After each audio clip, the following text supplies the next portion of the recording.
भैया light of कर दीजिए।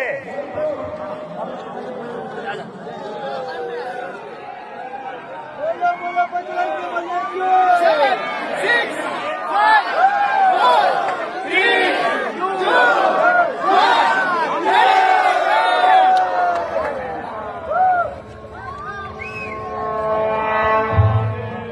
సర్వ మానవాళికి రక్షకుడు, మనకు కొండంత అండగా నిలిచేవాడు, మనసులో తలచిన వెంటనే గుండెల నిండా ధైర్యాన్ని నింపగలిగే మహాయోధుడు, అభయహస్తంతో ఎల్లవేళలా మనల్ని కాపాడే ఆ పవనపుత్రుడి ఇప్పుడు మనసారా స్తుతించుకుంటూ శ్రీ పంచముఖ ఆంజనేయ స్వామిగా అవతారమెత్తిన కథ దృశ్య రూపంలో తిలకిద్దాం రండి.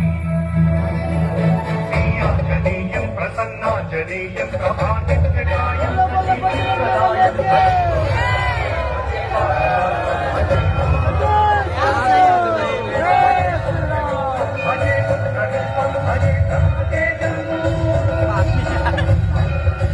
అది రామాయణ మహాయుద్ధం. శ్రీరామచంద్రుని సారథ్యం వానర సైన్యంతో విజృంభిస్తూ లక్ష్మణస్వామి తనతో పోరాటం చేస్తున్న రావణుడి కుమారుడు ఇంద్రజిత్ తలని బాణంతో ఒక్క వేటుతో వేరు చేశాడు. ఇంద్రజిత్ మరణ వార్త విన్న రావణుడు ఆవేశంతో ఊగిపోయాడు. ప్రతీకారం కోసం పాతాళ లోకాధిపతి తన సోదరుడు అయినటువంటి మహిరావణుడి సహకారం కోరాడు.